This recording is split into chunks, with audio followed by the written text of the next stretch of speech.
Yeah, I wonder if this has any impact on stackers now when they look at silver and they say, oh wow, this isn't even a strategic metal to the US government. SD Bullion is giving away a monster box of 2024 Tree of Life silver coins. Sign up today at sdbullion.com/sweepstakes. I've been seeing a lot of these US Assay Office strategic stockpile silver rounds and bars. Can we talk a little bit about what they are? I mean, silver used to be a strategic metal for the United States, but that's not the case anymore, right? Right. It's not considered strategic by the government. The biggest, just the fact that between the United States, Canada, and Mexico, we have three of the West's largest silver producers in our own backyard. There's the feeling that if we needed silver, we have it in the ground on our own continent within our reach. And so not something that needs to be stockpiled. Of course, the Mint and the Defense Department keep small stockpiles for their own uses, and in the case of the Defense Department, for suppliers that they work with. But by the 80s, it was clear that there were other metals besides silver that were more strategic. The Reagan administration made a decision that they wanted to sell about 150 million ounces of silver, roll that money into things such as cobalt, bauxite, other sorts of metals that are useful for aircraft and things that we would need for the Cold War. Well, another one of the reasons for the strategic stockpile was to try and combat any market manipulation that was happening with silver, but also for any emergency that the United States would see. So they wanted to have some, dry powder per se, to be able to combat any of those, sudden spikes in the metal. Because like Bill said, it was a metal that was necessary and strategic at the time for the United States. So their strategic stockpile was mostly these big grease bars, right? This is what they were holding? Maybe not the grease bar per se. That's a small unit. I don't know if they were using the 1,000-ounce good delivery bars or what exactly they were using. Most of it, of course, has been refined by now. This is an assay office bar, which is connected with these specific rounds that California Crown made. So these big bars here, if you find one of these, because there still are some out there. Yes. Obviously, we have one here. It's got a grease pen writing on it, which is why they call it a grease bar. Correct. But is this essentially guaranteed to have been in the strategic stockpile at one point? Well, they were used in the same mold, so it's the same mold, same writing. So I mean, I would say I'm 99.9% sure this came from the strategic stockpile. And some of them even have like a stamp on it. The hallmark, yes. And here's the thing: so not all of them have the hallmark because they were just pumping these things out, trying to produce, these ingots of silver. So if you find some that have the hallmark, they're definitely a lot more valuable. This is still a valuable piece, but a lot more valuable with that hallmark on it. So this was most likely in the strategic stockpile, but we know that all of these produced by California Crown Mint were indeed from the strategic stockpile, right? Right. And yeah, most people see these rounds, they're a little bit confused. They see the CC, which they associate with Carson City. It's California Crown Mint. It's a private mint in California.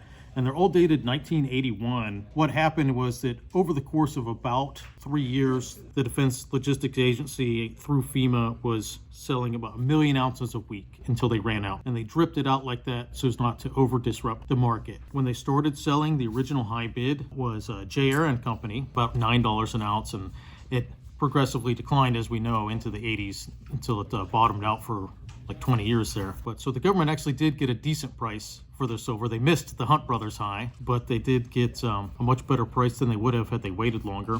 Yeah, because silver went down to like $3 an ounce. Yeah, and so speaking about the defense stockpile and the view of silver as strategic, I found the congressional hearings from 1966 where they're talking about the strategic stockpile. There had been a copper shortage at the time. The senator asking what other metals are in short supply at the time. Mr. Flory says molybdenum, platinum, I think, are the two materials that are in most urgent short supply at the moment. Senator asked, what about silver? He says this is not perhaps in the magnitude of the shortage of the other materials that we mentioned. That's an understatement. Of course, the government had many hundreds of millions of ounces of silver at that time, but they were a little bit worried that we didn't have enough of a domestic silver mining industry. He goes on to explain, with regard to silver, we've undergone a substantial shift in direction of the program of the Geological Survey in the last 2 years, and there's hope that by teaming with the Geological Survey and the Bureau of Mines, we can find enough of it and develop the technology so that we can make an indent on silver supply. Another thing that they were doing there in that time was very interesting, is that in addition to the Defense Production Act, they had the Agricultural Trade Development and Assistance Act of 1954. I'm getting this from Patricia Perkins' book on world metal markets, her focus was the strategic stockpile. And what they would do is they would buy surplus U.S. farm products. So say we're overproducing corn, we're overproducing wheat, soybeans, what have you. The government would buy that. Some would say that's a form of subsidy, but then what they would do is they would barter that with mineral producing nations for commodities that were non-perishable. So they were taking our surplus agricultural products, going over abroad and bartering them for things like copper, tin, zinc, and stockpiling that, adding it to the strategic stockpile, even if it was surplus beyond what we needed. Yeah, it makes sense that if you have a stockpile of something, you don't want it to go bad. Yeah. So it's better to have a stockpile of silver than it is to have a stockpile of corn. Right. Our government had its head on a little bit straighter in the 50s than it does today. So the U.S. government is the original stacker. Yeah. It's true. They stacked a lot of silver. And it's interesting to me that after the run-up in the late 70s, early 80s, we know until April of 1980, silver was just exploding. Yeah. I mean, literally Parabolic. skyrocketing. Yeah. And then on Silver Thursday, the price got cut in half in one day. Yeah. The market fell out and silver tanked. So the next year, the government, they kind of see the writing on the wall. They're sitting on all of this silver. They've been sitting on it for a long time. But in 1981, that's when they started selling it all off. The Reagan administration wanted to take that money and roll it into things that were more germane to defense production, and specifically things that we couldn't produce in large quantities domestically. Like I mentioned, cobalt, and there's other things like that, titanium, that we didn't have a good domestic supply of. They want to make sure they had a good stockpile. So they still use their metals strategically to get those things that Bill was saying. So in a way, they cashed in some of that silver to do those things that they needed to do. Yeah, I wonder if this has any impact on stackers now when they look at silver and they say, oh, wow, this isn't even a strategic metal to the U.S. government. But I think the reason being that they have enough silver in the ground, they can mine it at their leisure. They're not worried about having the stockpile. I don't think it's necessarily not strategic at all. This is the thing. You got to think, the stockpile was millions of ounces. They still hold some silver, not as much as it was at one point. Of course, they hold a lot of gold, but they're still holding some silver. So that makes you think, hey, maybe I should hold some silver myself. Well, one thing that people don't realize when it comes to these bars and rounds is that they say U.S. Assay Office on them, but these were not minted by the U.S. Assay Office at all, right? No, I mean, in smaller letters above that, formerly stored at U.S. Assay Office. Right. So So- can we talk about the mint that actually produced these? Were they the only ones buying silver from the strategic stockpile? No, as I mentioned, J. Aaron Company bought some, Engelhard bought some. Keep in mind, this is 1 million ounces a week they're auctioning off. And so if you're a round producer, if you're an industrial user, this gives you an opportunity to put your bid out at a price you're comfortable at, and it either gets accepted or not. And so you're not subject to market swings. Each week you can put in your bid. And if you want to pay $8.05 an ounce and that gets accepted, great. If not, well, you got beat out by someone that needed it a little bit more. But Engelhard was buying it. Probably some of your prospectors are struck from strategic stockpile silver. It's just the California Crown decided as a marketing thing that It was smart to do it. they was smart, Yeah. and people still enjoy them. So these are guaranteed to have been silver that was stored at the silver stockpile, but they're not the only silver that was there. Obviously, there's other products that just aren't branded like that. Right. If there had been 165 million ounces of these, they'd be like almost as plentiful as Eagles. But investors, industrial users, Engelhard, other fabricators were bidding in these auctions every week as they trickled it out. I think it was exactly 139 million. I saw in some places 165, but You got to think where silver was before these were out. People were still thinking that, hey, silver's going to go back up to those numbers that we saw. So there was still a silver craze, even though the price was down. People were still buying them, and that's why you see so many rounds from that era that people collect nowadays. And just to see these original bars come out, I mean, it's so cool to see. Yeah, can we see the other side of this bar? Yeah. You were mentioning before we started filming that you can see. A little bit of the wax paper. Yeah.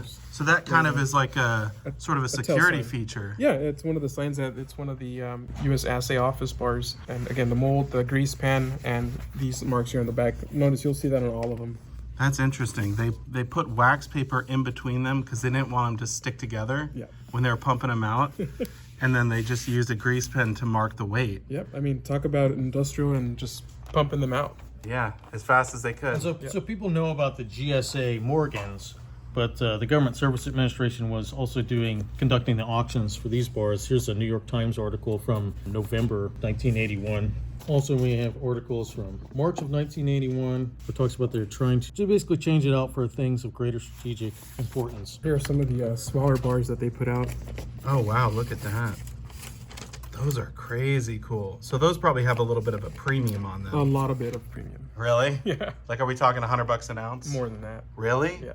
Oh my goodness. But these ones here, these were made by the hundreds of thousands probably, right? Correct. There's a lot of those out there. Lots of them. So people collect them, but they don't have a crazy premium, right? Well, they do have a premium because they're still collectible and people like them. But they used to be a lot more plentiful, but now they're getting tougher to find.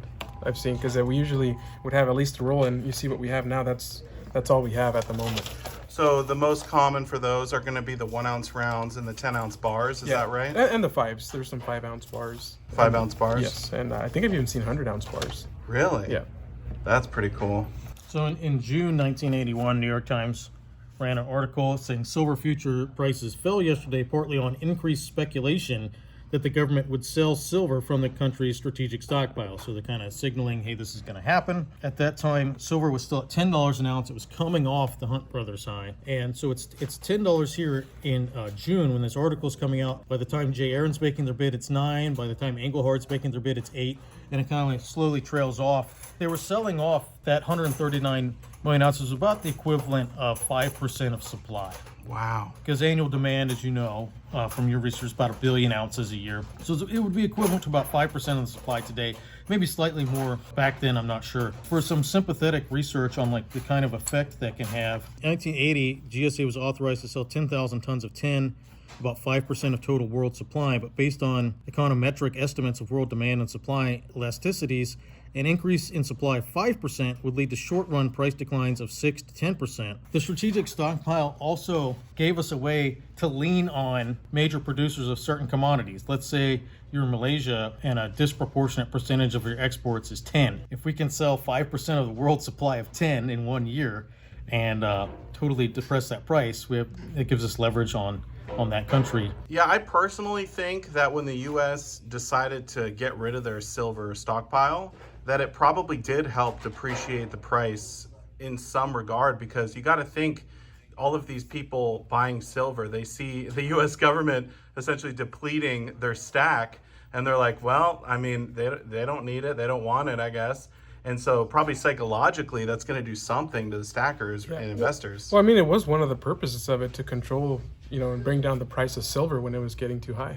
Yeah. So it in part it did what it was supposed to do. Well, these are a little piece of history you can buy. You can find them around different coin shops, coin shows. They don't make them anymore, so there's a limited number available, right? Yep. And if you happen to see these bars, pick them up, especially those older ones like the ones that I showed. And it's something like the smaller bars. It's something we're always looking for as well. And yeah, so even though the government is out of the business of stacking silver, they consider it no longer strategic. The fact that they auctioned it off to American refiners and producers that then sold it to the American public in the form of rounds and bars like this, really the American citizen has become our strategic stockpile of silver. I mean, when you really think about it, if the price went up high enough in an emergency, in a war where we needed the silver, the government would print the money and a lot of people would be happy sellers. And that silver is now dispersed into 1 million different tiny warehouses instead of just being in 3 or 4 government warehouses. That's a good point. We are the strategic stockpile now. Yeah, I mean, it's you. Yeah. I'm happy to be part of it. Yeah. Awesome. Well, hey, thanks for the time, Bill. Yeah, thank you. Thank you. Good to see you, Adrian. Thank you.